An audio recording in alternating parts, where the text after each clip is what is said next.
Welcome.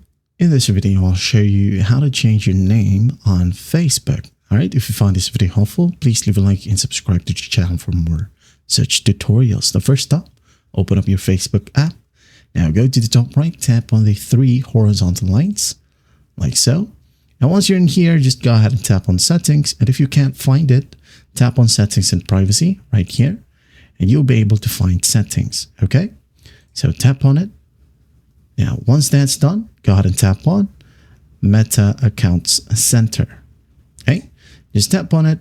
Now go ahead and tap your profile like so. Select your profile or Facebook profile. Now go ahead and tap on name.